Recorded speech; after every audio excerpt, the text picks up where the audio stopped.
What are we doing today, guys? Well, we're finally gonna sharpen the cheapest knife that I've ever sharpened on the channel. So let's get started on this. You guys know what's happening next. Here comes the logo. Why are we doing this, and why am I doing this face-to-face intro I haven't done in a while? Well, because I wanted to talk about some of the difficulties we're gonna have with this knife. This knife is extremely cheap.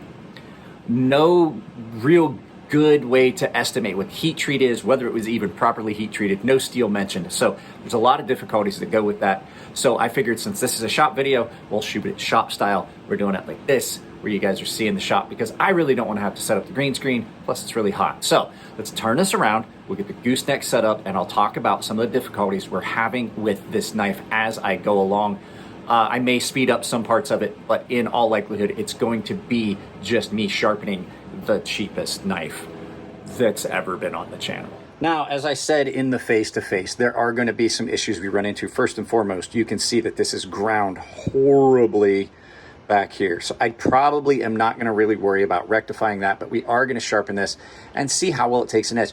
The unfortunate thing about this knife is not a bad knife in hand. It's actually got a nice grind profile. It's got a nice little hollow grind. It's not super thick. It's got really comfortable handles, and I have to admit that this wood, this tricolor frost wood that you got from Frost Cutlery here at Chipaway, or tricolor rich light as I like to joke, is actually very comfortable in hand. It's a well thought out design. I mean, it's just a standard, you know, drop point hunting knife, but it's not a horrible knife, but it is done really badly. This is Chipaway Cutlery, really bad sheath. So what we're gonna do is we're gonna get the stones out. I don't think I have to worry about using diamond stones, but I will use my diamond plate to readdress this edge and see, because there's some bad misgrinds on it, and we'll see what we get. We'll see how long it takes and things like that. So we're gonna get into it right now. So let me get my stones out and we'll get started. All right, first let's talk about the stones that we're using. I'm gonna use these aluminum oxide stones because I guarantee I do not need to use anything really big time, and to tell you the truth, I don't want to load my stones with crappy steel. I do have my diamond plate, my Atoma diamond plate. This is a diamond 120. This is 220, 400, and 600 aluminum oxide Edge Pro stones. You guys know I like to use the Edge Pro stones because it lets me do my convex edge in hand, and I don't have a big heavy stone. So we'll see how this cuts on these stones first and see if I even need to use. I can tell you right now, I can feel that this is a very soft steel. So it looks like it's cutting okay, but I do want to change the angle on that completely. So we are going to completely reprofile this. May as well give it the full Monty.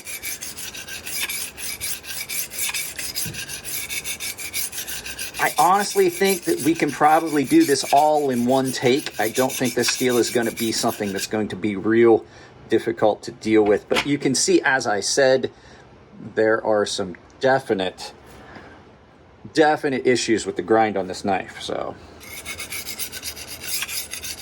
the reason I like the freehand sharpen is I can focus on specific areas and marry them in, I think, a little easier than I can do it on a fixtured system. I think fixtured systems actually take me longer. Oh, you definitely hear that burr rip off on that first pass.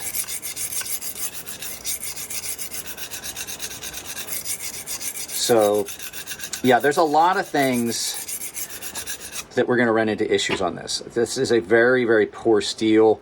They said it was stainless. I can't guarantee that. Huge burr on that right now. As you can see, I'm going to be chasing this burr all day.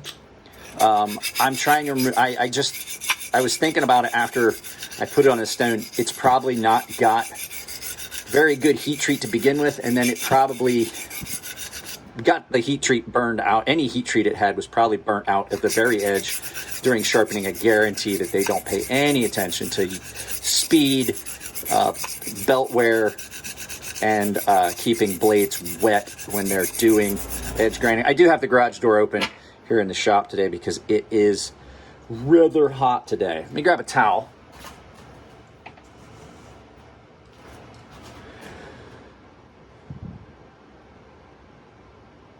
I mean, I've apexed it, but I do want to remove as much material. I'm gonna form the burr and pass it several times. And when I say pass it, that's not like a technical term. That's what I call it when I flip.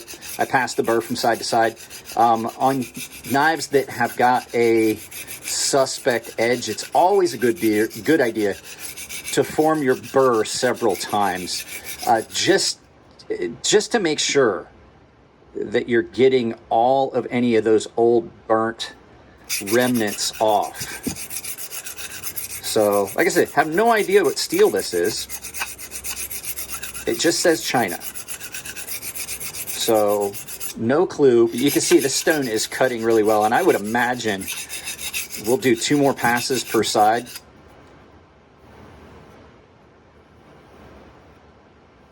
Really, really forming a consistent burr along the length of it. Now it's a very, very heavy, coarse burr. So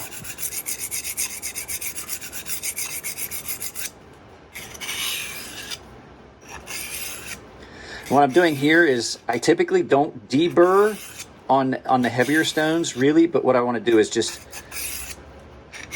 I want to see how that burr is flexing and things like that, and see how much you can see. A little bit of the burr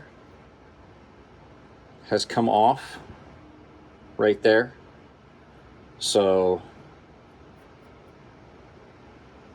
we'll drop that in. Now, like I said before, the reason that I deburr on finer stones is things like that. You don't want a little piece of the burr breaking off if you are up to like 600-800 grit. So give me a second, I'm gonna get this all cleaned up and we'll be right back. All right, so I've got some stuff out of the way here. So the burr is not as heavy now, but there's still a burr on this. So we're gonna move to this 220 grit aluminum oxide stone, and we're just basically cleaning up this edge. So I'm gonna do the same thing I did, but I want to do it moving the scratch pattern. This may have a better heat treat than I initially thought. When you see that burr breaking off like that, a lot of times, that's an indication of a decent heat treat. Now, if you can't deburr it, then that could be a problem. So we're going to see, like, if you still keep feeling a burr further and further along in the process, you can start running into problems. But I'm not too horribly disappointed with the steel on this. I mean, it's still a garbage cheap knife, and it's not quality, and I absolutely know it's not going to hold an edge very well. But it is sharp already on this stone. So I'm not using any pressure, and I'm not trying to reprofile the entire edge. I simply have apexed it. We're just doing this for sharpening because we're going to test this as well. This is not just a one and done video. We're going to do some edge testing on this, kind of along the lines as I did with the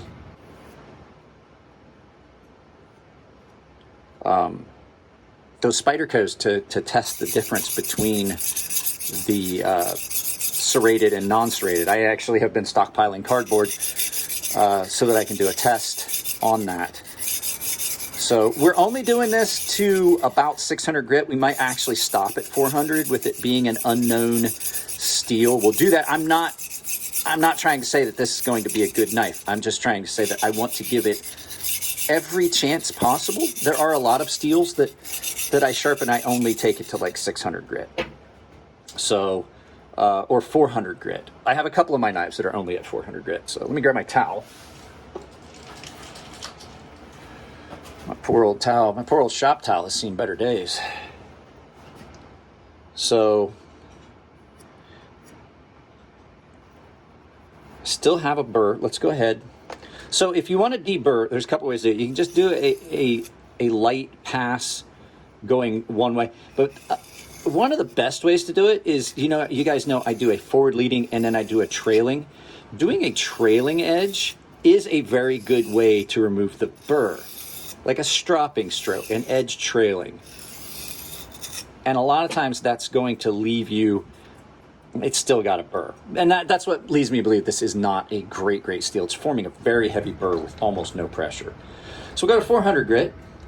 Now you can see the stone, it's already kind of dark, but you're going to see a lot of rapid buildup of black material. This is a very soft steel. This stone is cutting super fast. So I know that a lot of guys count strokes and things like that. You've heard me say it. I don't do that. I simply listen. I can hear when the tone changes. I can tell that a burr is forming, and I can hear the difference in the edge when it contacts the stone to know whether I've gotten the scratch pattern removed. And so this is cutting really fast. This is not a very hard steel at all. So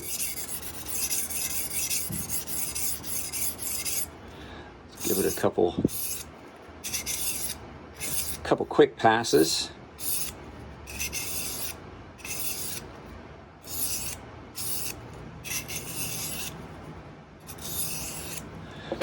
Let's see what it looks like. Now the burr is not as bad now, and it is very sharp. This is a really thin knife. Like I said, it's a crappy $10, if that, knife made by Chip-Away Cutlery, sold on Cutlery Corner Network. This is one of the knives you guys got. This is the one that Zach bought, the Woo of the Week from Zach over Zach Stuff.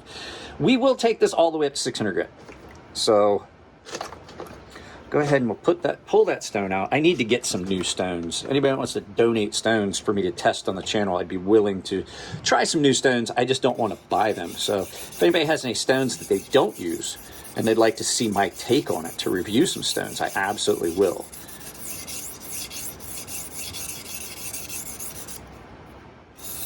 And unlike Jared, I don't lift my elbow. I find that if I lift my elbow, I lose the angle at the tip. I can maintain that angle easier by not lifting my elbow. I find if I lift my elbow, then I get a blunted tip. I'm not trying to say Jared's wrong or that his sharpening technique is any worse than mine. I'm just saying it's not something I recommend. So if, you're going to hear us say two different things. I say absolutely do not lift your elbow, because watch what happens when I lift my elbow. When I lift my elbow, I blunt my tip. If I don't lift my elbow, I carry that edge through and it follows all the way down and it stays the same angle. I'm not lifting any part of the knife off the stone. If I lift my elbow, I definitely change my angle. It could be the fact that I'm doing it at chest height versus at the bench like he does. I just, every time I hear him say that, I'm like, I don't agree. So not to call you out, Jared, just saying it's just one of those things that knife makers have different techniques, sharpeners have different techniques. And a lot of times they can't reconcile themselves to the fact. I can say that I've seen a lot of Jared sharpenings and they're all good.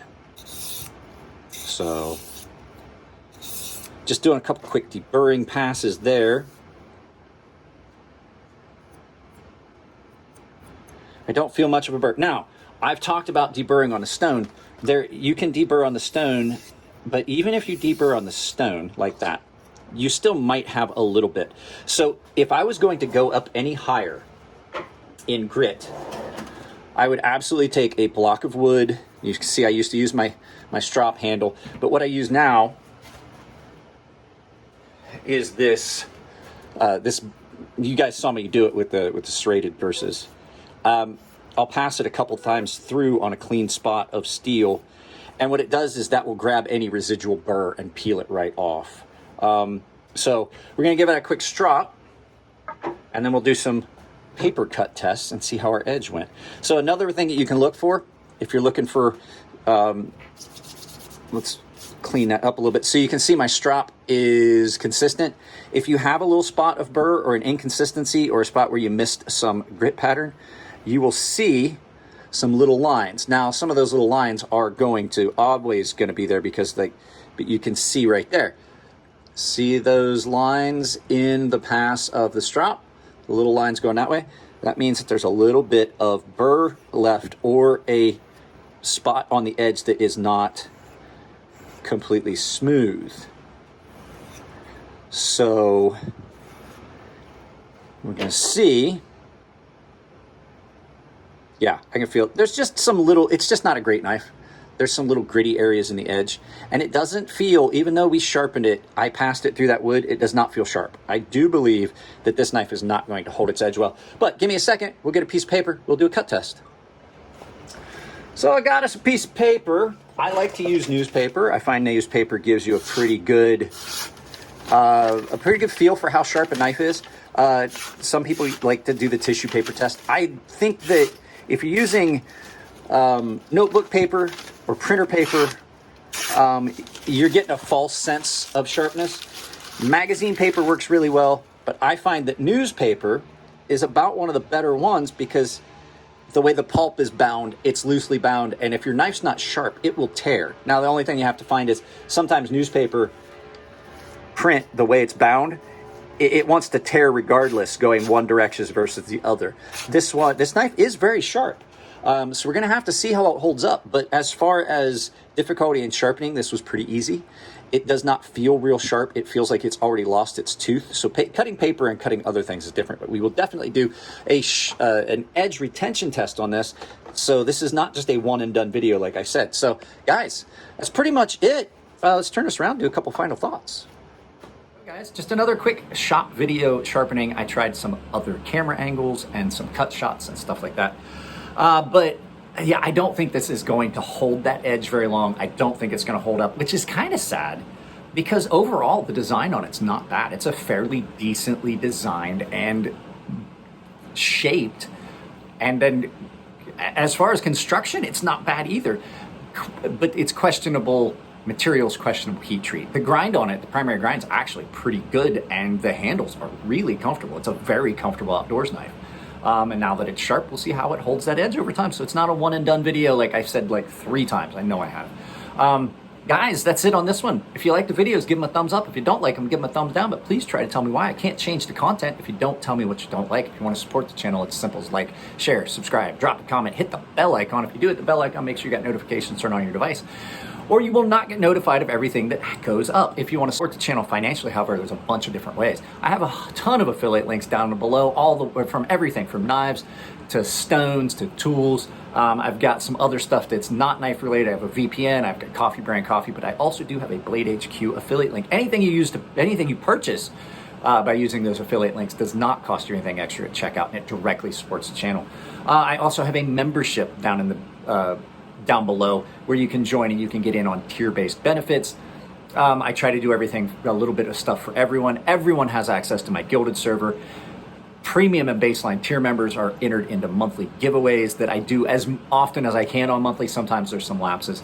And the premium tier member guys have access to a sharpening tutorial series I've built for them on YouTube, and they have access to it through there. And the final way is I have a merchandise store on Ember Shirt Co where you can purchase my merchandise and other creators' merchandise. If you want to do that, I have a coupon code that will save you 10% at checkout. That coupon code is CrazySharp, all one word, capital C, capital S, choked a little bit, capital C, capital S, CrazySharp, all one word, saves you 10% at checkout. If you send me pictures of you wearing my merchandise, I will put them in a video. Guys, that's it. I love you all. Keep it clean in the comments section. If it's your birthday, happy birthday, and I will see you hopefully the next time when we test this.